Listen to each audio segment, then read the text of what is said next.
it's Midnight Raven. Today I'm going to be sharing with you something that I recently bought. It's a collection of badges and it's from a band that I have spent years of my life falling in love with their music, and listening to it virtually every day, sometimes all the time. I just can't put their music down.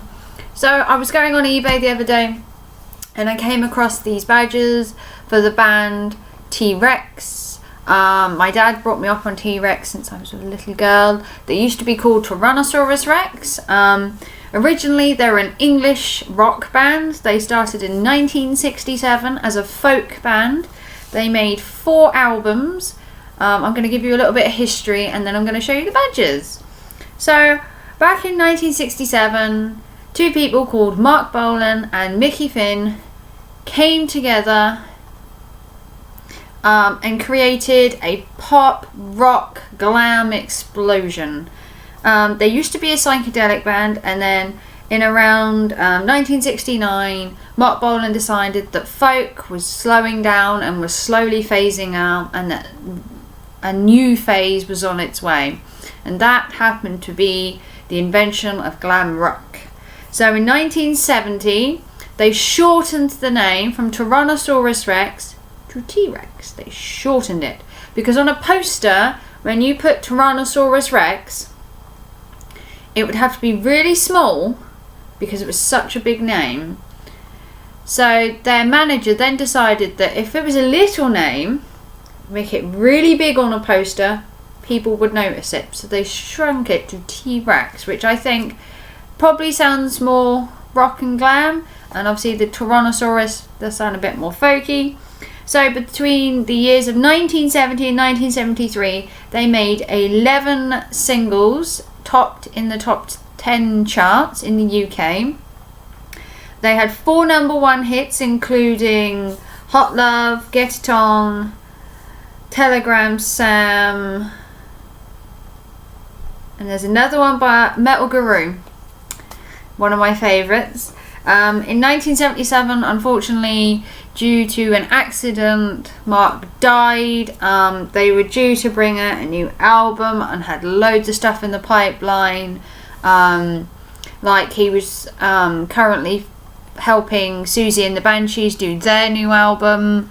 And it was a very tragic accident coming the way home. He'd recently, on that day, been with David Bowie that day, doing a song. They'd gone out afterwards. They were coming back from a club. His wife lost control of the car, and Mark died instantly when the Mini crashed into a tree. So unfortunately, his music was lost. But his music still lives on today in record form, CD form. So I bought a bunch of badges that I'm not going to showcase to you, to do with him, his albums. So the first pin badge I have, so the badges are like this, and these come from a company called PINCULT. I will try and link where they came from down below. He was really helpful. So this is the album cover to Electric Warrior. Electric Warrior came out in 1971 and was possibly one of the biggest selling albums they had. Some people may beg to differ, but I believe it was one of the best albums. Then the second pin is Mark with an acoustic guitar. Mark Bolan, as you may see, has kind of perm styled hair, and he did love the flamboyant clothes and the flamboyant life, although he did like to drink and he did take drugs quite a lot. Then Zip Gun was launched in 1975, one of the lesser selling albums. Still good music. I still support them no matter what they did. I would have probably have gone to see them live had I been alive when they were. Then we have Mark Bolan and Mickey Finn, the band member that stuck with him the longest. He's not the original band member. There was an original man who was with him when they did Tyrannosaurus Rex, but he deemed that he would prefer to stay in the folk band. Mark decided that he needed to move on, and this is where Mickey Finn came into it. So the next pin is the Slider, which is the 1972 album. This was a brilliant album, although it was in one of Mark's kind of darker phases. He was pumping out loads and loads of hits, and obviously eventually the hits do slow down. I mean, you can only pump out so many in a row without having to take a break. T-Rex did try to conquer America numerous times, but it just wasn't breaking. Next we have another pin with Mark rocking out in one of his flamboyant style outfits that he used to have. Then we just have a normal T-Rex pin, which is just like that.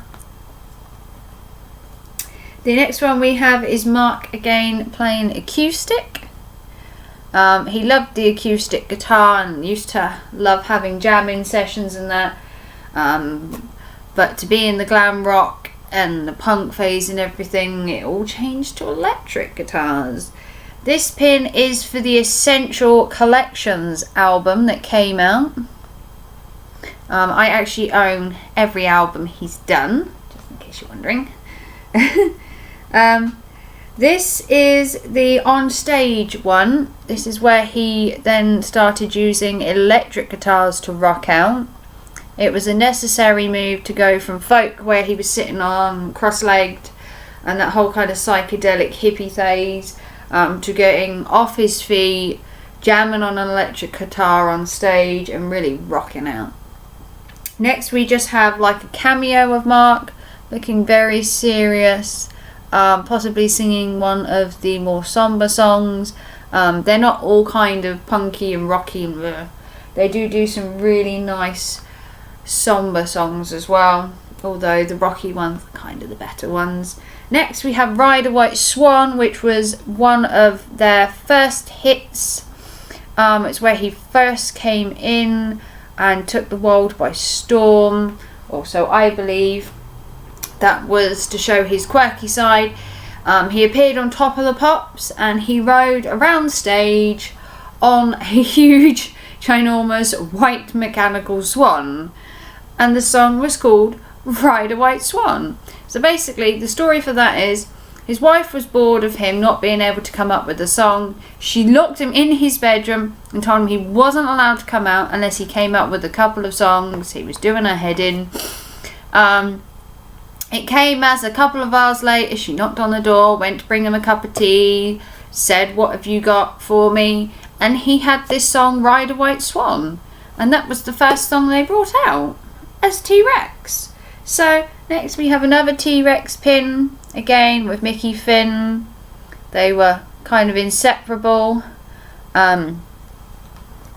And then last of all we have another pin, which is the front cover to the Sliders album, which is kind of cool. He looks like a kind of dandy boy, I suppose, or a kind of maybe gypsy looking, or just kind of smart looking, I suppose. So they were the 14 pins I bought. They were very reasonable. If I remember rightly, they were £10, I think. Can't quite remember. I will write it down below. And then they sent me a little thing as well. It says, "Thank you for your purchase. I hope you enjoy your badges. Please leave me feedback. Should you be unsatisfied in any way, contact me at the PINCULT." They also sent me a gift of a pin. I have no idea who that is, so if you'd like to comment down below and tell me who that is, that would be good.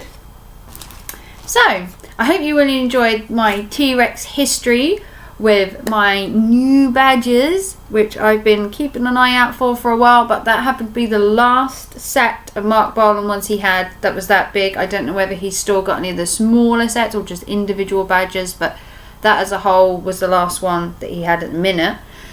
So like and subscribe to my channel. If you haven't already, follow me on all my social media. Check out the fact that I'm now doing an intro and an outro on most of my videos, or I'm attempting to revitalize the channel by trying to put more stuff into it. Got loads more videos coming your way. I hope you all enjoyed TREX. I know some of you out there might not even know who TREX is. If you don't, you should Google it, listen to their music, because they are a band that deserves to still be praised even though it's 30, 40 years later. Okay, stop rambling. So like and subscribe, and I'll see you very soon for another video. Bye!